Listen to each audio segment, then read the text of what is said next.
Hello, ഇന്ന് നമ്മൾ ഉണ്ടാക്കാൻ പോകുന്നത് കൊത്തു പൊറോട്ടയാണ്. അതിലേക്ക് ആവശ്യമായിട്ടുള്ള സാധനങ്ങൾ പൊറോട്ട, ഉള്ളിക്കറി, തക്കാളി, സബോള എന്നിവയാണ്. 2 തക്കാളി എടുത്ത് കഴുകി വൃത്തിയാക്കിയതിന് ശേഷം ചെറിയ കഷ്ണങ്ങളായിട്ട് അരിഞ്ഞെടുക്കുക.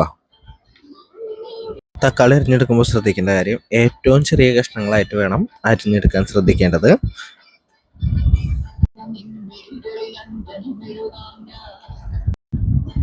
അതുപോലെ തന്നെ നമ്മൾ 2 സവോള എടുത്ത് നന്നായി ചെറിയ കഷ്ണങ്ങളായി തന്നെ അരിഞ്ഞെടുക്കണം. ഏറ്റവും ചെറിയ കഷ്ണങ്ങളാക്കാൻ പരമാവധി ശ്രമിക്കണം, കാരണം അത് പെട്ടെന്ന് വേവാനും മിക്സ് ആവാനും വേണ്ടിയിട്ടാണ്. ഇനി ഇതിലെ പ്രധാന കഥാപാത്രമായ പൊറോട്ട ആണ് നമ്മൾ എടുക്കുന്നത്. പൊറോട്ട നന്നായി ചെറിയ കഷ്ണങ്ങളായിട്ട് അരിഞ്ഞെടുക്കണം.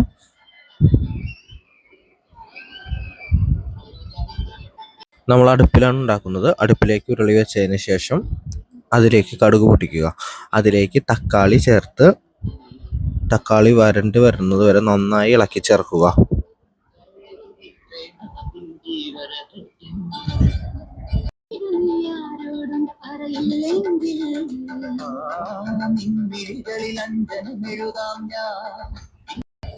തക്കാളി പതുക്കെ വെന്ത് വരുമ്പോൾ അതിലേക്ക് സബോള ചേർക്കണം. സബോള ചേർത്തും നല്ല പോലെ ഇളക്കി കൊടുക്കേണ്ടതാണ്. സബോളയും തക്കാളിയും വരണ്ട് വരുന്നത് വരെ നല്ല രീതിയിൽ ഇളക്കി കൊടുക്കണം.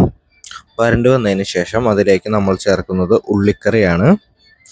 ഉള്ളിക്കറിയുടെ റെസിപ്പി വേണ്ടവർ പറഞ്ഞാൽ മതി, അത് ഒരു വീഡിയോ ആയിട്ട് ചെയ്യുന്നതായിരിക്കും. ഉള്ളിക്കറി ചേർത്തതിന് ശേഷം നല്ല രീതിയിൽ ഇളക്കി കൊടുക്കണം.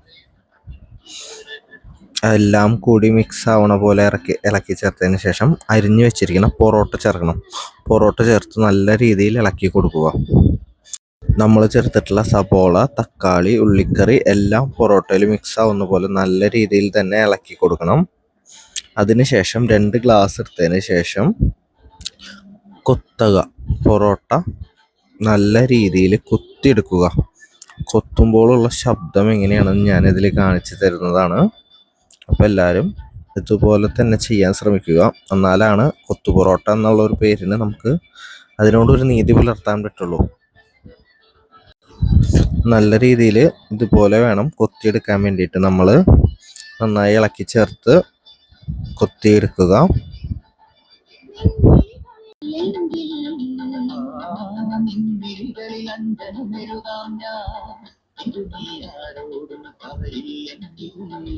പൊറോട്ട കൊത്തിയെടുക്കുന്ന ശബ്ദം ഞാൻ നിങ്ങളെ ഇപ്പോൾ കേൾപ്പിക്കാവുന്നതാണ്.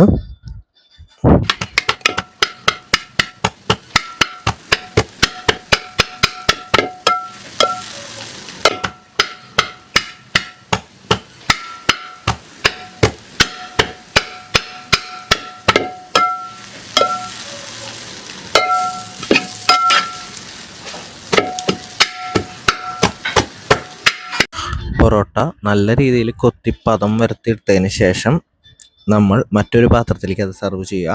കഴിക്കുന്നതിന് മുമ്പായിട്ട് മല്ലിച്ചപ്പ്, തക്കാളി, സബോള എന്നിവ ചേർക്കുക. വളരെ എളുപ്പത്തിൽ ഉണ്ടാക്കാൻ പറ്റിയ ഒരു സംഭവമാണിത്. എല്ലാവരും ട്രൈ ചെയ്ത് നോക്കണം. നമുക്ക് കുറേ ഇൻഗ്രീഡിയൻസ് ഒന്നും വേണ്ട, കുറച്ച് ഇൻഗ്രീഡിയൻസ് മതി.